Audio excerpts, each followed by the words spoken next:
일주일 동안 잘 지내셨습니까? 네. 자, 오늘은 우리 이렇게 여러분들 들어가 인사 나누겠습니다. 예수님이 부활하셨습니다. 예수님이 부활하셨습니다. 한 번 더 인사하겠습니다. 은혜 받읍시다. 오늘은 부활주의입니다. 여러분, 부활이라는 말에는 어떤 의미가 전제되어 있고 담겨 있습니까? 여러분, 부활했다. 부활이 무슨 말이라고요? 다시 살아났다. 그렇다면 부활이라는 말에는 어떤 말이 전제되어 있다고요?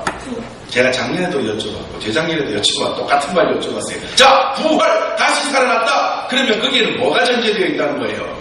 죽었다. 죽었다는 것이 전제되어 있는 것입니다. 예수님이 죽으셨다가 다시 살아나셨다 이 말입니다.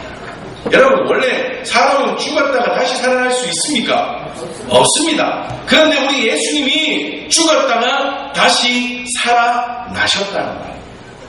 그러니 그 의미, 신학적인 의미 이런 걸 따라서도 얼마나 놀라운 날입니까?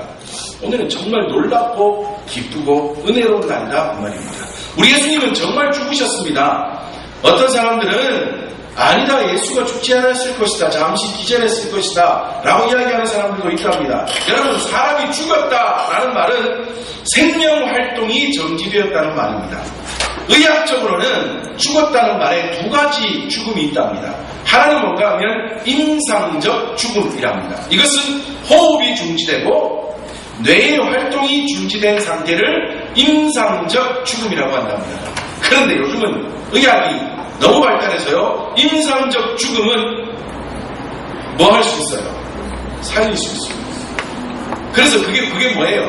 이제 호흡기 달고 뭐 무슨 약물 같은 걸 투여해서 뇌는 죽어 있는데 호흡만 이어가서 산 사람처럼 만들어버리는 게 있죠, 그죠? 의학이 그만큼 발달했습니다. 이것은 그러나 뇌의 활동이 정지해 있고 이 소생술을 하기 전까지 호흡이 정지되어 있던 상태를 뭐라고 이야기하냐면 임상적 죽음이라고 합니다.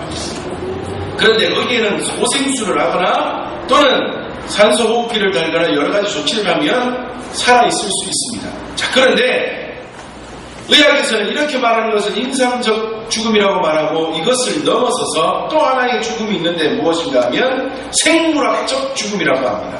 이것은 진짜 죽은 거예요. 소생술을 하지 않아서 뇌의 신경과 모든 조직이 정지되고 괴사되기 시작한 그 상황을 생물학적 죽음이라고 합니다. 여러분, 사람이요, 우리가 살아있으니까, 숨을 쉬니까 우리가 사람이죠. 세상에 사람이 죽고 나면 이 몸뚱이 아무것도 아니다. 심장, 가장 중요하다고 하는 심장 또는 심장, 폐, 이게 몸의 장기 중에 제일 중요하잖아요. 이건요, 사람이 죽고 나면 1시간이면 괴사된답니다. 1시간만 지나도 심장과 폐는 괴사되기 시작한답니다. 썩어간다 이 말이에요. 2시간이 지나면 거의 사라진답니다. 그 다음에 피부도요, 빠른 사람은 몇 시간 만에 괴사되기 시작하고 늦은 사람도 며칠이 지나면 피부도 괴사되기 시작하여 거의 며칠이 지나지 않아 이 몸은 그냥 다 괴사되고 몇 달, 몇 년이 지나지 않아 흔적조차 없어져 버린다는 거예요. 자, 왜 이런 말씀을 드리느냐? 예수님이 이러한 죽음을 맞이하셨다는 거예요. 진짜. 우리 예수님이 임상적 죽음과 그것을 넘어 생물학적 죽음까지 맞이하셨다는 겁니다. 예수님이 그냥 일시적으로 기절했다가 깨어나신 게 아니에요. 많은 사람들이 성경에 나타난 예수님이 당하셨던 고난을 연구해본 결과 예수님은 뭐로 돌아가셨을 것 같아요? 빈혈로 인한 쇼크사입니다. 왜요? 하루 피를 많이 흘리셨어요. 예수님이 당하신 그 고난, 얼마나 심한 고난이셨습니까? 작년에도 말씀드린 것처럼요, 그 채찍은 어떤 채찍이라고요? 채찍 가죽 끝에 동물의 뼈나 쇠 같은 돌 같은 게 달려 있어서 한 번 맞으면 살을 파고 들어가서 그 살을 끌어내는 그런 채찍이었다. 그래서 잘못하면 장기도 다 드러나는 그런 아주 극심한 고통. 그 고통 가운데 예수님이 당하셨고, 십자가에 달리실 때, 십자가에 달리신 그 모습에서는요, 못이 얼마나 큰 못이었냐면, 쉽게 생각하면 우리가 뭐 대못 정도가 아니에요. 여러분, 철길에 철로를 고정시킬 때 쓰는 못 보셨습니까? 불단한 못 아시죠? 적어도 그 정도가 되는 못에 발도 포개서요, 손도요, 손바닥이 아니라 진짜로는 요 뼈와 뼈 사이, 손목뼈가 2개인 거 아시죠? 이 2가닥의 뼈 사이를 못으로 찔렀다고. 그래야지 몸을 견디고 처지지 않기 때문에. 머리에는 가시방을 쓰셨죠. 그래서 너무나 심한 고통 가운데 너무나 많은 피를 흘리셔서 빈혈로 인한 쇼크사로 예수님이 돌아가셨을 거라고 그 의사들이 성경을 연구하면서 신학자들과 함께 이야기한 결론입니다. 무슨 말씀이냐? 예수님은 정말 죽으셨다는 겁니다. 완전한 죽음을 맞이하셨다는 겁니다. 그것도 그냥 죽으신 것이 아니라 어디에서 죽으셨다고요? 십자가에서 죽으셨습니다. 여러분, 십자가라는 건 고대 근동 변두리에 살던 야만인들이 처음에는 만들었었다고 합니다. 그래서 거기에다가 사람을 죽이는 모습을 보자 하나님은 너무 고통스럽게 죽이는 거예요. 그래서 히브리인들과 특히 로마인들이 야 저거 우리도 한번 써먹어볼까 해서 그들이 그 방법을 도입하게 되었던 거예요. 이 방법은요, 십자가에서 사람이 죽는 것은 정말 극심한 고통입니다. 차라리 우리나라에 뭐 지금은 사형제도를 거의 폐지시켰죠, 그죠? 우리나라 사형제도를 폐지시켜서 없지만 예전에 있을 때 사람이 목을 달아 사형을 시키면 그 죽는 시간이 적어도 뭐 한 3분, 5분에서 한 10분 이렇게 걸린다는 해서 얼마나 고통스러워요. 전기고문에서 사람을 죽이는 건 얼마나 설교시간 이런 말씀 드려서 좀 그렇지만 사형 중에 제일 좋은 방법이 뭘까요? 총살이 제일 좋을 것 같아요. 그냥 한 번에 끝이 나잖아요. 그런데 이 십자가 사형은요, 짧은 시간도 사람도 몇 시간, 긴 사람은 며칠이 걸립니다. 죽는데 서서히 피가 빠져가지고 거기다가 이 중동지방 그 떼아볕 내지는 오후에 물 한 모금 마시지 못한 상태로 빼짝빼짝 말라 피를 흘리며 죽어간다는 것 얼마나 고통스럽습니다. 이걸 로마인들이 야 우리도 한번 해볼까 해서 그 방법을 도입하여 사형제도로 만들어버립니다. 이 십자가 사형 방법은요, 어떤 죄에만 적용되는지 아십니까? 국가반역죄. 국가반역죄에만 적용되는 사형 방법이에요. 그러니까 우리로 하면 구테타 일으키고, 우리로 하면 여하튼 굉장히 국가를 전복시키려고 하는 국가반역죄에 해당되는 사람들만 십자가에 매어달려. 그만큼 극심한 고통이며 그만큼 사형에 있어서는 최고의 사형 방법이 십자가 처형 방법이었습니다. 그래서 어떤 한 연설가는 이렇게 얘기합니다.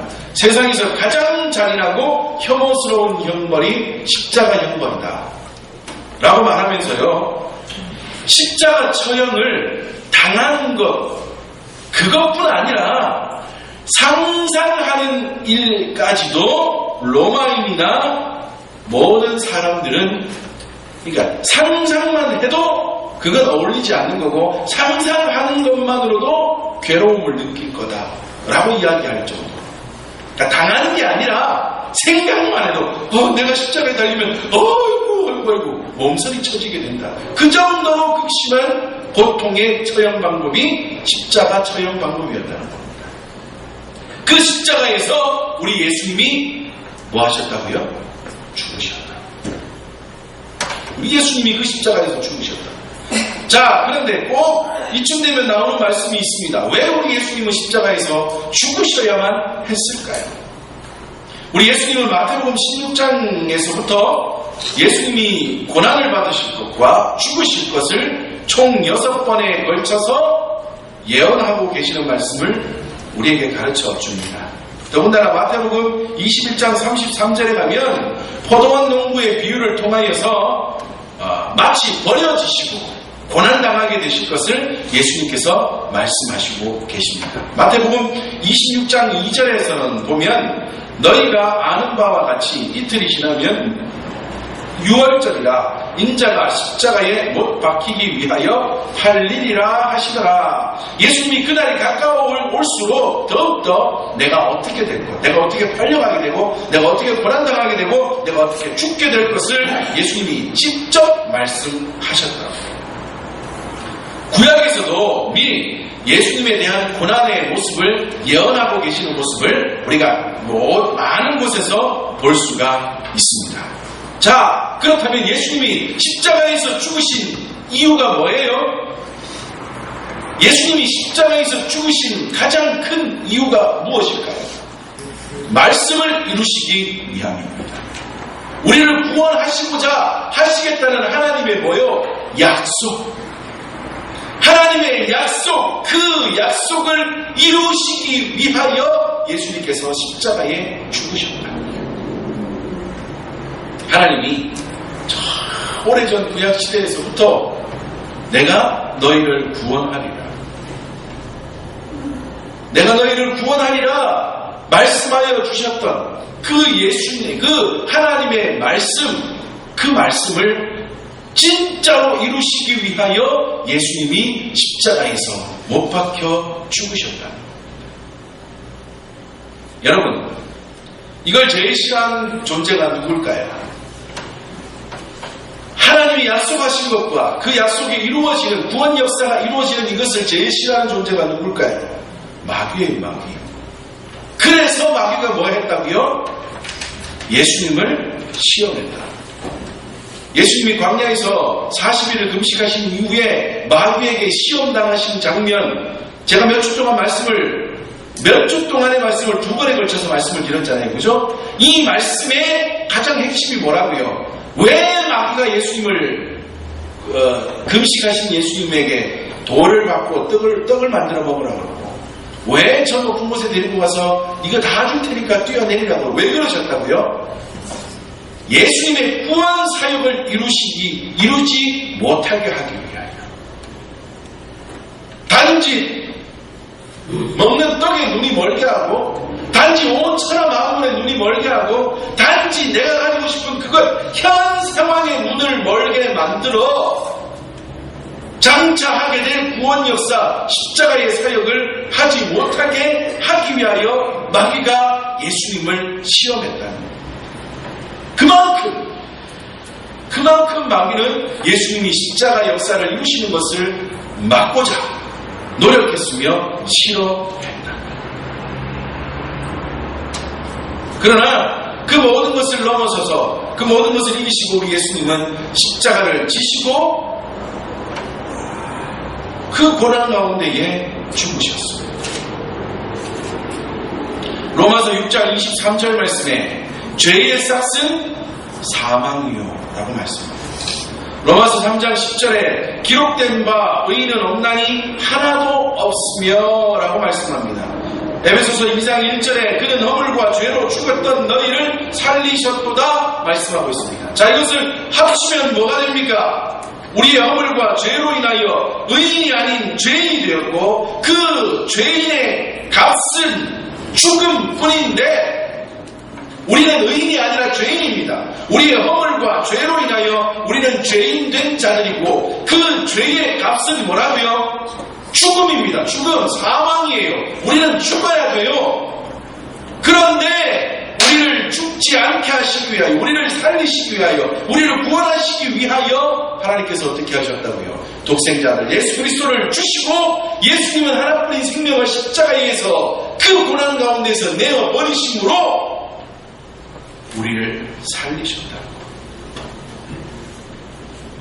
예수님은 이를 위하여 십자가를 지신 거예요. 하나님이 예언하시고 하나님이 약속하신 그 말씀을 이루시기 위하여 십자가를 지신 것이고, 그 약속은 바로 우리를 살리시는 거야. 나를 살리는 거야. 이 믿음이 이 시간 함께 예배하는 우리 모든 믿음의 식구들의 심령 가운데에 넘쳐날 수 있기를 주님의 이름으로 축복합니다. 이게 자꾸만 우리의 마음속에서 넘쳐나야지 진짜 신앙인이에요. 진짜 예수를 믿는 겁니다. 차라리요. 이게 믿어지지 않아서 고민되는 것도 괜찮아요. 야, 이게 진짜가, 예수가 진짜 나를 위해 죽었단 말이가, 나는 안 믿어지는데, 그러면서 자꾸만 그게 고민되는 거는 뭐의 증거예요? 곧 돌아선다는 증거입니다. 진짜 그 마음 가운데 하나님이 은혜를 주셔서 정말 곧 변화된다는 증거예요. 이거보다 더 심각한 건 뭐예요? 관심 없는 거예요. 예수가 나를 위하여 죽었든 말든, 그게 내가 믿어지든 말든 상관없이 교회는 뭐하러 그냥 이게 저 심각합니다. 조금 이따 말씀드리겠지만 여러분, 부활, 예수님의 부활의 의미를 우리는 진짜 잘 알아야 돼요. 예수님이 우리를 위하여 죽으시고 부활하셨습니다라는 이 가장 중요한 기독교의 핵심 가운데에 우리가 뭐를 느껴야 하는지 정말 잘 들어야 합니다. 우리는 잘못 생각하면 예수님이 십자가에 죽으시고 부활하셨습니다. 그래가지고 야, 예수님 능력 있네. 그 능력 내 안에 좀 써먹어줬으면 좋겠네. 또는 다른 것 우리가 느끼는 게 부활주의이 아니라. 자, 계속해서 말씀을 드리고요. 여하튼 예수님이 십자가를 지신 이유는 뭐라고요? 하나님이 말씀하시고 약속하신 그 약속을 이루시기 위하여 십자가를 지셨으며 그 약속의 내용은 뭐라고요? 우리를 살리시는 거라고요. 죄의 싹수로 죽을 수밖에 없는 우리들을 살리시기 위하여 예수님이 대신. 여러분, 대신이라는 말 얼마나 은혜로운 말이에요. 우리는 누구 대신 뭐 할 수 있어요? 누구 대신 덕은 볼 수 있습니다. 누구 대신 돈은 대신 받아 쓸 수 있어요. 누구 대신 밥 한 그릇 내가 가서 얻어먹어 줄 수는 있어요. 덕분은 대신하기가 쉽습니다.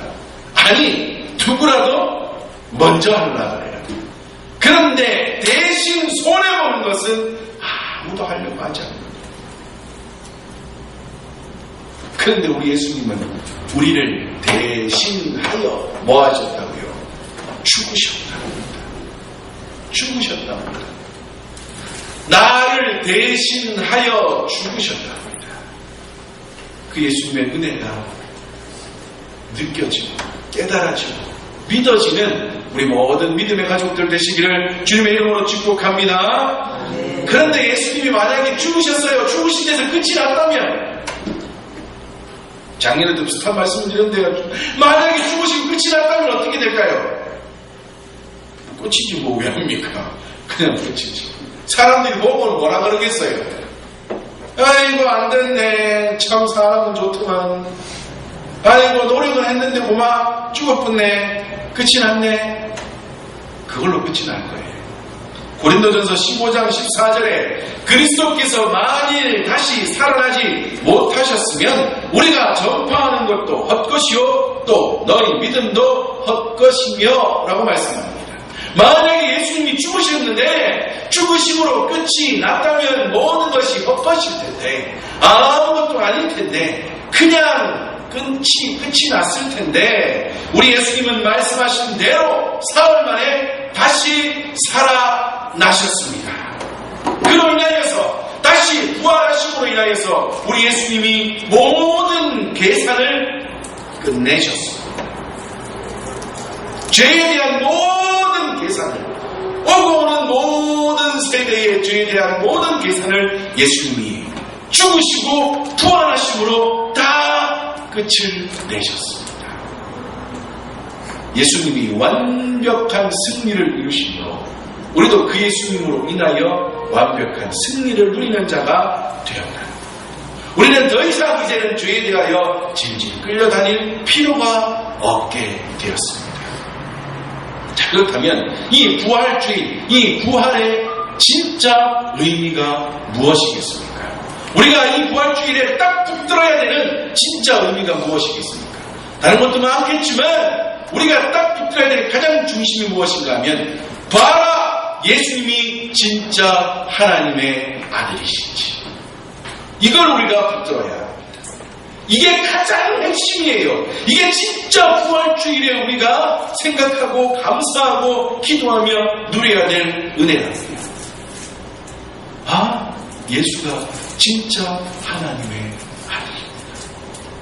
메시아구나, 진짜구나 이것을 누릴 수, 느낄 수 있어야 하는 것입니다.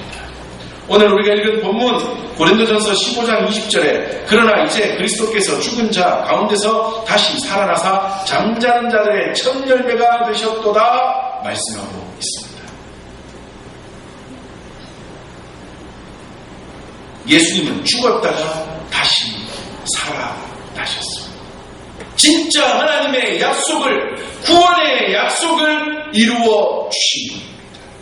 바로 예수님이 진짜 메시아, 우리를 구원하실 하나님의 독생자 아들 예수 그리스도시요 메시아 그분인 것을 우리가 깊이 깨달아야 합니다. 로마서 1장 4절 말씀에 성결의 영으로는 죽은 자들 가운데서 부활하사 능력으로 하나님의 아들로 선포되셨으니 곧 우리 주 예수 그리스도시라 말씀하고 있습니다. 우리 예수님이 우리를 살리신 하나님의 그 약속을 이루신 우리를 구원하신 그 하나님, 그 메시아, 하나님의 독생자 아들 예수 그리스도라는 것을 우리가 가장 깊이, 가장 중심에서 깨닫고 감사하는 날이 되어야 합니다. 아, 예수? 세상에서 말하기를 예수님을 누구라 그럽니까? 몇 대 성인 중에 한 명이요? 3대 성인 중에 한 명이요? 어디다 비교할 걸 비교하는 이제 어디 가서 누가 그러거든 예수 뭐 3대 성인 중에 한 명 아니다 하거든 어이 될 때 되라 될 때 되라 비교할 때 비교해라 어때? 그런 거에서는 좀 이렇게 과감하게 좀 이렇게 잘못되었다는 걸 말해줄 수 있어요. 세상 그 누구와도 비교할 수 없습니다. 세상 그 누구와도 견줄 수 없는 것. 우리를 살리시고 우리를 구원하신 분 예수는 진짜 하나님의 아들이시요 진짜 메시아요 진짜 우리를 구원하신 구원주이십니다. 그 예수님이 믿어지시고 그 예수님으로 인한 감사가 넘쳐나며 그 예수님이 우리 가운데 베풀어 주시는 그 은혜가 넘쳐나는 우리 모든 믿음의 가족들 되시기를 다시 한번 주님의 이름으로 축복합니다. 두 번째로 부활은요, 부활이 우리에게 주는 의미는 주님의 부활을 믿는 자는 다 구원함을 받을 뿐 아니라 영생의 소유자로서 하나님 나라에서 영원한 삶을 살게 될 것이라는 것에 대한 보증으로 우리에게 베풀어 주신 은혜입니다. 히브리서 7장 22절 말씀에 이와 같이 예수는 더 좋은 언약의 보증이 되셨느니라 말씀하고 있습니다. 예수님께서 십자가에 죽으시고 부활하심으로 인하여서 우리가 다시 살아나게 되었고 이제는 우리가 구원 백성 되었고 이제는 우리가 이 땅에서의 삶뿐 아니라 죽어서도 어디에 가는 거예요? 저 영원한 나라 천국에 이르러 하나님과 영원히 기쁨을 누리며 살게 될 거라는 것을 증명해 주신 분이 바로 누구라고요? 예수입니다. 그걸 증명해 주신 분이 예수입니다. 너희들이 진짜 살았대. 너희들이 이제 죄 때문에 고민할 필요 없대. 죄의 값 내가 다 치렀다. 여러분 한 번씩 식당에 갔는데 아주 좋은 식당에 갔는데 밥을 맛있게 먹고 있는데 아는 사람 누가 와가지고 어이구 웬일이에요? 아이고 식사하러 왔네요 하면서 밥 다 먹고 났더니 그분이 먼저 가면서 아이고 우리 먼저 갑니다 하고 가면서 아이고 내가 밥값 다 계산 해놨습니다 이러면 이 사람이 나가면서 밥값 다 계산해버렸대요. 이 비싼 밥인데 좋은 밥인데 아이고 그러면 그때 기분이 좋아요 안 좋아요? 기분이 좋아요 안 좋아요? 그렇죠. 뭐 먹는 거에 별로 관심이 없어요. 저는 먹는 거에 관심이 많아가지고 기분이 굉장히 좋을 것 같아요. 굉장히 좋을 것 같아요. 그죠? 누군가가 값을 대신 지불했다 하면 이 밥값 하나에도 사람들은 막 기분이 좋아서 아이고 이때까지 솔직히 먹으면서도 이거 야 나가서 계산 왜 하고 걱정하던 게 밥값 다 계산했네 하면 그 다음부터는 밥이 그냥 술술 더 줬으면 좋겠고 그쵸? 술술 더 안 넘어가겠습니까? 밥값 하나에도 누가 대신 값을 지불해주면 이렇게 기분이 좋아요. 우리의 생명을 위하여 우리를 살리시기 위하여 우리가 원래는 치러야 했던 죄의 값인 사망을 예수님이 대신 치러주셨다고. 밥값 정도가 아니에요. 옷값 정도가 아니에요. 차 한 대 정도가 아니에요. 집 한 채 정도가 아니에요. 그런 거 받아서 우리는 좋아서 그냥 입이 떡떡 벌어질 텐데 그런 것과는 비교도 되지 않는 생명, 목숨이라고 해요. 목숨. 그 목숨을 살리시기 위하여 이 땅에서의 삶에서의 목숨만이 아니라 어디까지요? 저 영원한 천국에서 행복, 기쁨, 우리가 상상할 수 없는 그 은혜를 누리며 살아가게 하시기 위하여 예수님이 자신의 몸으로 우리의 모든 죄값을 대신 갚아주셨다. 그 증거가 바로 예수님의 죽으심과 부활에 있다는 겁니다. 그 은혜가 깨달아질 수 있는 우리 모든 믿음의 가족들 되시기를 주님의 이름으로 축복합니다. 우리 예수님은 생명이요 부활이십니다. 요한복음 11장 25절에 나는 부활이요 생명이 나를 믿는 자는 죽어도 살겠고 살아서 나를 믿는 자는 영원히 죽지 아니하리라 말씀하고 있습니다. 말씀에서도 이것을 그대로 증명해주고 있지 않습니까? 그리고 또한 여러분 예수님이 부활하셨다는 의미는 그리고 이렇게 우리를 살리시고 대신 값을 지불해 주시고 우리를 영원한 천국에 살게 하셨다는 이 모든 의미는요, 그 의미 속에 중요한 또 하나의 의미는 무엇인가 하면 예수님이 이기셨다는 거예요.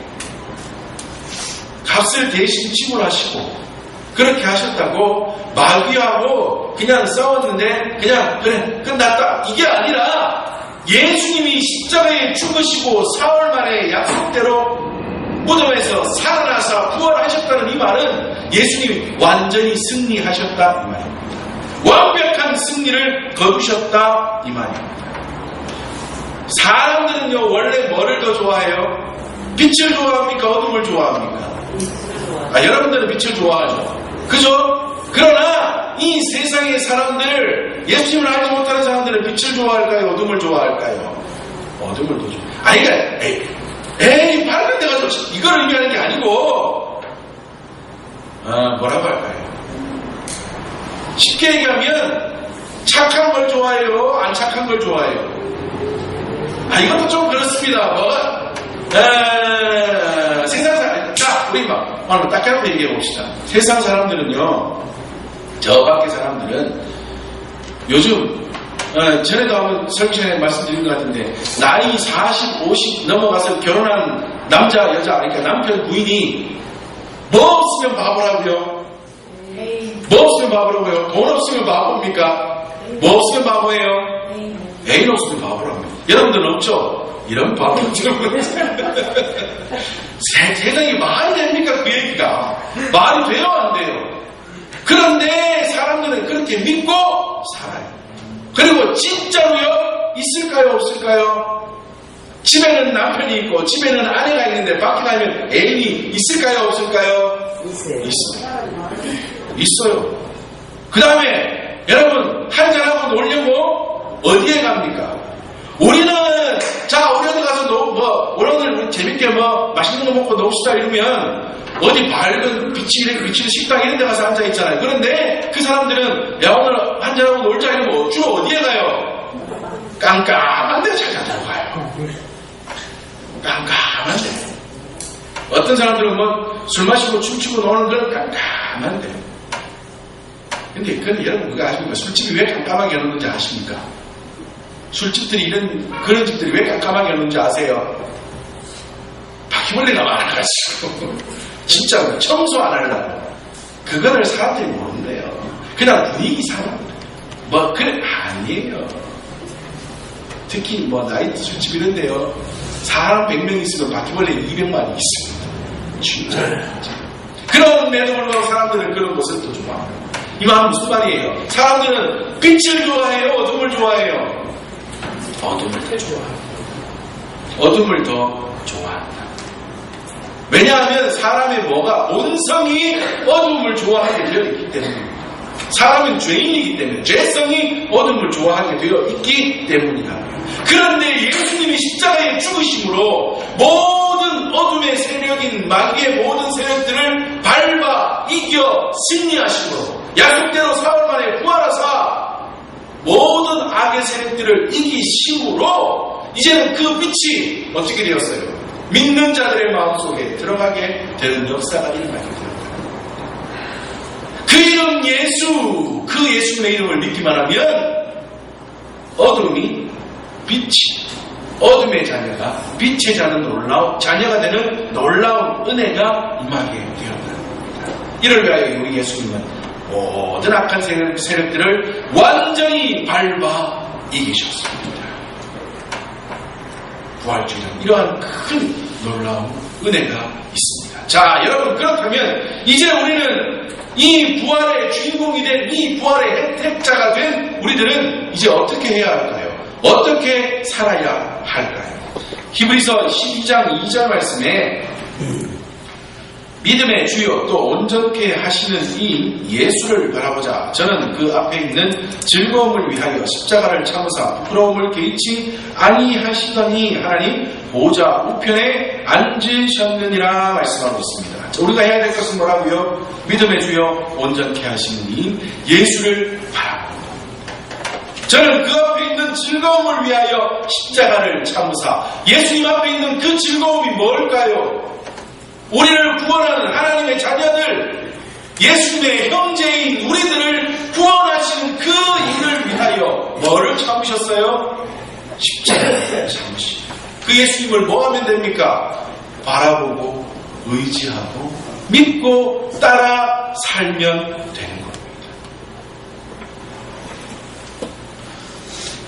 로마서 6장 6절 말씀에 우리가 알거니와 우리의 옛사람이 예수와 함께 십자가에 못 박힌 것은 죄의 몸이 죽어 다시는 우리가 죄에게 종노릇하지 아니하게 하려 함이니 라고 말씀하고 있습니다. 자, 여기서 죄에게 종노릇하다라는 말은 어떤 말이라고요? 1절에 한번 말씀을 드렸는데 죄의 종노릇한다 이 말은 죄에 발목 잡힌다 이 말이에요. 죄에게 발목 잡힌다. 여러분, 발목 잡히면 어떻게 됩니까? 발목 잡히면 어떻게 돼요? 네? 넘어집니까? 아니, 진짜로 그래. 발목 잡는 거 말고, 발목 잡힌다는 그 의미 있잖아요. 그 발목 잡히면 왜 돼? 옛날에 그러잖아요. 아이고, 남자가 여자한테 발목 잡히면, 꼼짝 못 한다. 이러잖아요. 꼼짝 못 한다. 발목 잡히면, 꼼짝 못 한다. 자, 그러면 발목 잡히는 것이 죄에게 종노릇하는 것이라는데, 자, 여러분, 발목은 왜 잡혀요? 발목은 왜 잡혀요? 발목이 얇아서요. 발목을 왜 잡혀요? 뭔가 끈이가 있죠. 발목 잡힌 이유가 있다고요. 사람의 발목 잡힌 이유가 있어요. 남자가 여자한테 발목 잡히면 이유가 있어요? 없어요? 모릅니까? 맨날 막 기도만 하시고 사실 젊을 때부터 잘 모르시죠? 남자가 여자한테 발목 잡힌 이유가 있어요? 없어요? 있어요. 누가 누구에게 발목 잡히면 그 발목 잡힌 이유가 분명히 있다. 우리가 죄에게 종노릇한답니다. 우리가 죄에게 발목 잡혔답니다. 그 이유가 있어요? 없어요? 있어요. 우리의 허물과 죄. 물론 아담에서부터 내려오는 우리의 원죄도 있겠지만 우리 스스로가 지은 우리의 허물과 죄, 우리의 자범죄, 그 죄가 우리의 원인이 되어 마귀에게 발목 잡혀 살았는데, 여러분, 발목 잡힌 사람이 거기서 벗어나려면 어떻게 해야 됩니까? 해결하면 됩니다. 돈을 빌려서, 요즘 그 사채업자들 얼마나 많이 있습니까? 얼마나 위험한 사람들입니까? 거기에 돈을 빌려가지고 발목이 잡혔어요. 꼼짝도 못해요. 아니면 큰일 났어요. 그 원인은 어떻게 하면 그 사람들한테서 벗어날 수 있습니까? 갚고 또는 잘못된 방법으로 이자를 치는 사람들은 국가의 권력의 힘을 빌어서 해결하고 끝을 내면 됩니다. 남자가 여자한테 발목 잡혔어요. 어떻게 하면 돼요? 결혼해야지 뭐 왜 하겠습니까? 원인을 해결하고 그 일이 다 끝나게 만들어버리면 됩니다. 자, 우리가 마귀에게 발목 잡혔어요. 우리의 원인은 뭐라고요? 죄랍니다. 그럼 어떻게 하면 돼요? 해결하면 돼요. 우리 힘으로는 해결이 돼요? 안 돼요? 안 돼요. 그래서 누가 해결해 주셨어요? 예수님이. 그러므로 우리는 이제부터 뭐 해야 돼요? 그 예수님 봐야죠. 그 예수님 따라가야죠. 그 예수님 의지해야죠. 그 예수님 믿어야죠. 이것밖에 우리가 할 게 더 뭐 있냐? 예수 믿는 자가 더 이상 할 게 뭐가 있냐고요? 뭐 더 열심히 할 수 있겠냐고요? 맨날 예수님만 졸졸졸졸 따라다니면 됩니다. 예수님만 바라보면 됩니다. 예수님만 의지하면 됩니다. 예수님의 말씀만 듣고 그대로 순종하면 됩니다. 이것만 우리가 할 거예요. 예수님이 뭐 말씀하시노? 예수님이 나한테 뭐라고 하시노? 뭐를 요구하시노? 내가 어디로 가야 되노? 내가 뭐 해야 되노? 그것만 생각하며 그 말씀 앞에 하나하나 순종해 가는 것, 이게 우리가 할 일이에요. 이게 그리스도인이 할 일이에요. 이게 바로 뭐예요? 신앙생활입니다. 또 말씀드립니다. 신앙생활이요. 기도 많이 해가지고 내가 기도하는 거 응답 받고 까먹고 그거 아니에요. 기독교는 그런 종교 아니라고 말씀드렸죠. 물론 하나님이 복을 주시는 종교 기독교가 맞지만 그것부터 생각하는 종교가 아니라고요. 기도해가지고 차부터 좋은 거 사고, 기도해서 집부터 좋은 거 사고, 기도해가지고 사업부터 잘 되고, 기도해가지고 내 자식 학교부터 좋은 데 들어가고, 그것부터 sem하는 종교가 아니라 우리의 마귀에게 종노릇하는 원인인 죄의 문제를 해결해 주신 진짜 하나님의 아들 메시아 예수 그리스도, 그분을 이제는 믿고 의지하며 바라보며 따라가는 것, 그게 바로 기독교예요. 그게 바로 신앙생활입니다. 오늘 부활주일 그 마음이 더욱더 크게 일어나는 우리 모든 믿음의 가족들 되시기를 주님의 이름으로 축복합니다. 그래, 오늘부터 시작해서 주님이 부르시는 그날까지 날마다 부활의 은혜, 부활의 감격, 부활의 놀라운 은혜가 우리 모든 믿음의 가족들의 심령 가운데서 날마다 넘쳐날 수 있기를 다시 한번 주님의 이름으로 축복합니다. 아멘. 우리 시간 함께 기도합시다. 하나님,